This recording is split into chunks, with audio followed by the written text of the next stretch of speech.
Hello good morning everyone, welcome back to new vlog. तो कैसे हैं आप लोग? आई होप कि आप सब अच्छे होंगे एंड उम्मीद करता हूँ कि आप सबकी भी स्टडी एकदम बढ़िया चल रही होगी। तो दोस्तों फाइनली सो के उठ चुका हूँ। रूम का लाइट कर लेते हैं ऑन और अभी के टाइम की बात की जाए तो वो मैं आपको दिखा देता हूँ अपने आईपैड में। 5:38 हो रहे हैं और टेम्परेचर की बात की जाए तो वो लगभग 20 डिग्री अभी यहाँ पे टेम्परेचर हो रहा है मॉर्निंग में। और इंडिया में जो वो दिल्ली में देख सकते हो आप 27 डिग्री टेम्परेचर हो रहा है। और वेदर दिखा देता हूँ मैं आपको यहाँ से किस तरीके का हो रहा है। तो लगभग 4:30 बजे से यहाँ पर जो है वो दिन निकलना स्टार्ट हो जाता है। तो देख सकते हो अभी ठीक ठाक धूप निकल चुकी है। तो चलिए चलते हैं यार, पहले ब्रश कर लेते हैं। तो ये है हमारा किचन। अभी देख लेता हूँ फ्रीज में दूध है या नहीं होगा तो मुझे लेके आना पड़ेगा। तो चलते हैं लेने के लिए। कल जो है वो मैंने कपड़े धो दिए थे तो यहाँ पे अभी सुखाने के लिए रख दिए हैं। और अभी हमारे अपार्टमेंट से बाहर की हालत आप देख सकते हो कुछ इस तरीके की हो रही है, क्योंकि अपार्टमेंट में जो है वो हमारे काम चल रहा है। फर्स्ट फ्लोर जो है वो ऑलमोस्ट बन चुका है। अगर आप पिछला व्लॉग देखते होगे तो आपको पता होगा हमारे अपार्टमेंट के ऊपर फर्स्ट फ्लोर बन रहा था, मैंने पिछले व्लॉग में भी दिखाया था। एंड अभी कुछ इस तरीके से ये बन चुका है, प्लास्टर वगैरह भी हो चुका है, कलर होना भी बाकी है। तो जैसे कि हर वीडियो में जो है कुछ न्यू व्यूअर्स आते हैं तो उनके लिए मैं अपना इंट्रोडक्शन करा देता हूँ। तो मैं जो अभी वो सेकेंड ईयर का मेरा कंप्लीट हो चुका है, एग्जाम्स अभी चल रहे हैं एंड मैं सर्बिया में रहता हूँ, यूनिवर्सिटी ऑफ क्रागोवास में। और जो पिछले व्यूअर्स हैं उनको पता ही होगा मैं व्लॉग के थ्रू किस तरीके से यहाँ पे एग्जाम होता है सर्बिया में, जिस यूनिवर्सिटी में मैं हूँ, यहाँ के क्या क्या सिलेबस थे फर्स्ट ईयर के, वो मैंने पिछली वीडियो में ऑलरेडी एक्सप्लेन कर दिए थे। और पिछले सेमेस्टर का जो एग्ज़ाम हुआ था वो भी मैंने वीडियो में एक्सप्लेन किया था। तो आज का जो है वो मैं इस समर सेमेस्टर का एग्ज़ाम किस तरीके से होता है, क्या क्या सब्जेक्ट हैं और किस तरीके से यूनिवर्सिटी से हमको मटेरियल प्रोवाइड किया जाता है, वो इस वीडियो में डिस्कस करने वाला हूं मैं। और आप लोगों को ये भी पता होगा जो पिछली वीडियोस के कमेंट्स होते हैं उनके रिप्लाई जो मैं नेक्स्ट वीडियो में एक्सप्लेन करता हूँ। तो पिछली वीडियो के कुछ कमेंट्स भी मैं लेने वाला हूँ इस वीडियो में। तो अभी ले लेता हूँ मैं शावर लेने के बाद एकदम अभी फ्रेश हो चुका हूँ। एंड कुछ कपड़े जो है वो ऑलरेडी मैंने कल धो दिए थे, ये थोड़े बहुत कपड़े बचे हैं, इनको भी जो अभी मशीन में डाल देता हूँ धोने के लिए।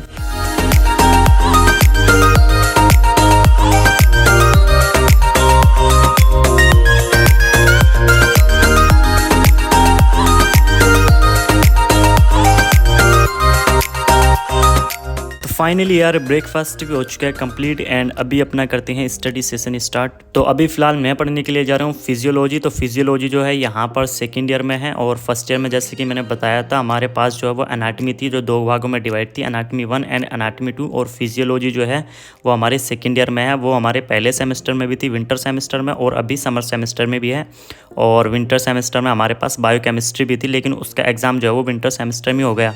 जिस तरीके से हमारे पिछले साल एनाटमी 1 और 2 थी तो उनके एग्ज़ाम जो है वो अलग अलग हुए थे। और ये फिजियोलॉजी का जो है वो दोनों सेमेस्टर का एग्ज़ाम जो है वो अभी ही होगा एक साथ समर सेमेस्टर में। तो पिछली वीडियो में एक कमेंट आया था, total cost over 6.5 years of everything और does I have to give Serbian license exam to come back to India और हाउस द क्लिनिकल नॉलेज। तो पहली बात तो यहाँ पे 6.5 ईयर नहीं 6 ईयर का MBBS है और उसका टोटल कॉस्ट जो है लगभग अराउंड जाएगा अभी 50 लाख के करीब, क्योंकि अभी यूनिवर्सिटी का फीस भी बढ़ चुका है। और सर्बियन लाइसेंस के एग्जाम जो है वो सर्बियन लैंग्वेज में होता है, वो देना पड़ेगा क्योंकि वो NMC की गाइडलाइन है। और अगर बात की जाए क्लिनिकल नॉलेज की तो ये यूनिवर्सिटी जो गवर्नमेंट यूनिवर्सिटी है और इसी का जो है गवर्नमेंट हॉस्पिटल है, तो क्लिनिकल एक्सपोजर जो है वो अच्छा ही है। एक भाई ये पूछ रहे हैं कि best university in Serbia for MBBS। तो सर्बिया में जो है वो 4 यूनिवर्सिटी हैं, यूनिवर्सिटी ऑफ क्रागोवास जिसमें मैं हूँ, यूनिवर्सिटी ऑफ निस और university of Novi Sad and university of Belgrade.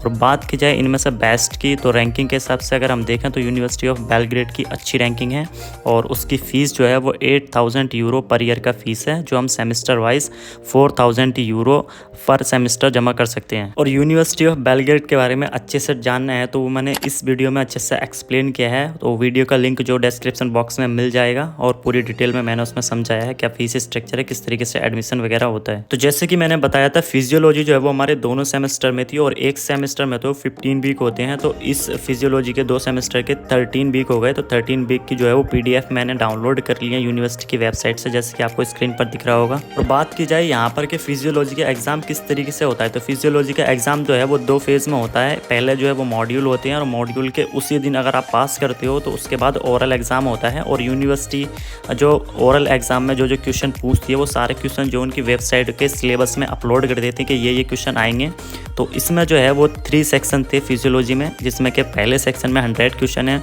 दूसरे में भी लगभग 98 के करीब क्वेश्चन है और तीसरे में भी लगभग 100 और 99 के करीब के क्वेश्चन है। तो टोटल जो है वो लगभग 300 के करीब क्वेश्चन है, जिसमें से वो ओरल एग्जाम में 5 क्वेश्चन पूछेंगे। तो जैसे कि मैंने बताया ओरल एग्जाम से पहले जो है वो मॉड्यूल होते हैं जो MCQ होता है, 35 उसमें क्वेश्चन आते हैं और 51% पर जो है वो पासिंग मार्क्स होता है। तो यूनिवर्सिटी से जो PDF प्रोवाइड की जाती हैं वो कुछ इस तरीके की होती हैं, एकदम बढ़िया होता है, बुक के जैसे ही होता है और लगभग एक वीक में जो पढ़ाया जाता है वो उसमें लगभग 40 to 45 पेजेस की PDF होती है। वो एक वीक में एक सब्जेक्ट को एक ही बार पढ़ाया जाता है, एक बार उसका लेक्चर होता है और एक बार उसकी प्रैक्टिस होती है। और हाँ, एक चीज़ और मैं आपको यहाँ पे बता देता हूँ, आपके मन में भी ये डाउट होगा अगर किसी स्टूडेंट की बैक ईयर लगती है तो उसका क्या क्राइटेरिया होता है। तो यूरोप में आपको पता ही होगा ECTS सिस्टम चलता है, European credit transfer and accumulation system.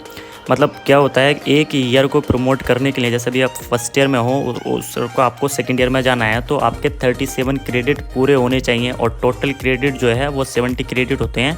उसमें से अगर आपके 37 क्रेडिट पूरे हो जाते हैं तो फॉर एन एग्जांपल मैं आपको बता देता हूँ, किसी सब्जेक्ट के जो 4 क्रेडिट होते हैं, किसी सब्जेक्ट के 3 क्रेडिट होते हैं, किसी के 8 होते हैं, किसी के 10 होते हैं, किसी के 12 होते हैं और सारे सब्जेक्ट आपके टोटल मिलाकर जो उसके 70 क्रेडिट होते हैं। तो आपको ईयर प्रमोट करने के लिए उसमें से 37 क्रेडिट पूरे करने होते हैं। तो आप फर्स्ट ईयर से सेकंड ईयर में चले जाते हो। एक भाई और हैं, ये पूछ रहे हैं अस्सलाम वालेकुम। तो वालेकुम अस्सलाम भाई, बोल रहे हैं कि उत्तर प्रदेश से हूँ मैं और मैं भी MBBS करना चाहता हूँ अब्रॉड से। क्या आप मुझे ये बता सकते हैं कि यहाँ जो आप हो वहाँ पर जो लोगों से इंटरेक्ट करते हो वो इंग्लिश टू इंग्लिश करते हो या फिर अपनी लैंग्वेज में, और टीचर से भी कैसे?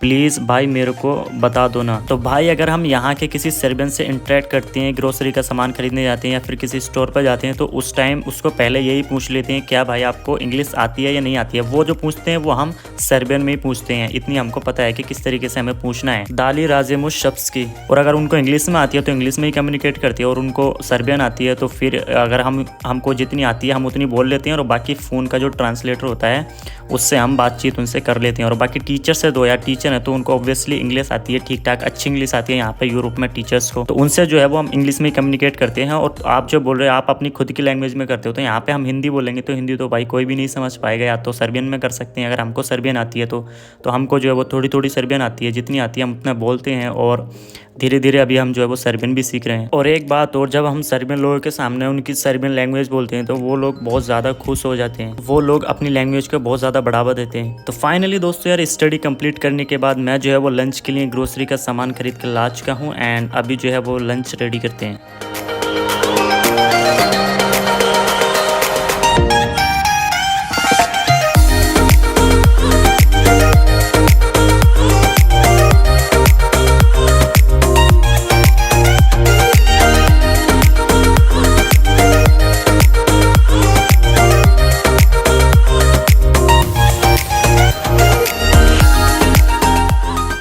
फाइनली दोस्तों लंच भी हो चुका है कंप्लीट। लंच करते करते जो मैंने ग्रेट इंडिया कपिल शर्मा का शो देखा, और अभी इतने सारे कपड़े हैं, इन पे करनी है आयरन। एंड अभी फिलहाल जो है वो एग्जाम पीरियड चल रहा है, ब्लॉग थोड़ा लेट आते हैं बट आते रहेंगे ऐसे आगे को। और आपका जो भी इस वीडियो से रिलेटेड या फिर जो भी आपको पूछना हो वो नीचे कमेंट कर देना, मैं नेक्स्ट वीडियो में एक्सप्लेन कर दूंगा।